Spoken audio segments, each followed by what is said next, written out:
Ça, du coup, c'est une lingotière. Et dedans, j'ai mon petit lingot d'or qu'on vient de fondre.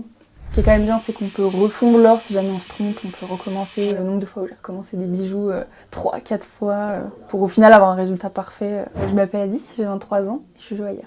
Bienvenue dans l'atelier, du coup là c'est là où je travaille. Être joaillère, c'est fabriquer des bijoux, dessiner des bijoux, créer. Alors il y a des gens qui viennent à l'atelier et qui me disent bah voilà j'ai cette pierre et je voudrais faire un bijou autour mais j'ai pas d'idée, donc nous on les aiguille et il y a des clients qui arrivent et ils savent précisément ce qu'ils veulent, donc bah, là on exécute simplement. Réussir à fabriquer le bijou que le client a en tête, c'est quand même super gratifiant. Et on a beaucoup aussi de gens, bah voilà, cette bague elle est dans ma famille depuis tant d'années, il faut la restaurer ou la modifier. C'est pas simplement la valeur du métal et des pierres, c'est aussi une valeur sentimentale. Un bijou ça prend du temps à faire, faut être très minutieux, patient aussi. Les étapes sont nombreuses. Normalement avant de commencer une fabrication, on commence toujours par faire un petit croquis pour savoir ce qu'on va faire, par quelle étape on commence, etc. Avoir une idée en fait de à quoi ça va ressembler. Tous les bijoux sont différents, donc les techniques seront pas les mêmes en fonction si c'est de l'or, si c'est de l'argent. Moi je préfère l'or jaune. Ouais, l'or jaune parce que ma pierre préférée c'est l'émeraude. Et je trouve que ça va trop bien avec le jaune. Et c'est plus simple à travailler aussi que le blanc et le rose. Ah ouais? Ouais, beaucoup plus simple. C'est plus malléable, l'or rose ça va plus se casser. L'or blanc c'est plus dur à travailler, l'or jaune c'est un peu mou, je préfère.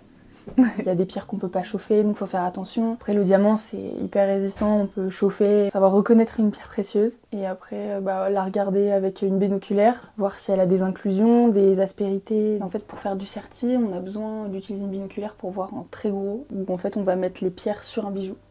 C'est le sertissage. Et je les ai tous sertis. Donc là c'est du serti-griffe par exemple. Les petits fils, les 4 petits fils sur chaque pierre qui viennent la tenir. Donc là c'est que des petits saphirs roses. Il y en a des blancs aussi. On est tout le temps en train de travailler avec ses mains. Donc faut pas avoir peur de se salir les mains, de se faire mal. En fait, j'étais partie dans des études classiques générales. Mais j'ai toujours aimé les bijoux, même fabriquer des choses avec mes mains. Et un jour, ma mère m'a dit mais pourquoi t'en ferais pas ton métier? Et en fait, ça m'était jamais venu à l'idée. Et du coup, j'ai dit mais bien sûr, c'est ça que je veux faire. Merci maman. Ah, ça va lui faire trop plaisir si elle entend ça. J'ai commencé par un CAP, voilà, où j'ai appris les bases de la joaillerie. Après j'ai fait une mention complémentaire aussi en joaillerie, donc c'est le niveau un peu plus au-dessus.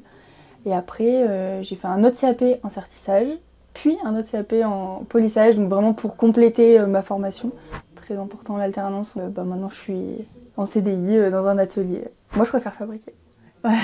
Ouais, les réparations c'est intervenir sur un bijou qui a été créé par quelqu'un d'autre, donc on sait pas trop.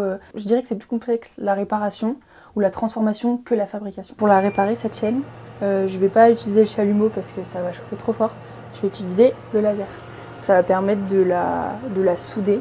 Je viens ouvrir un petit anneau de la chaîne, je le passe dans l'autre partie, je le ferme et après je tape au laser.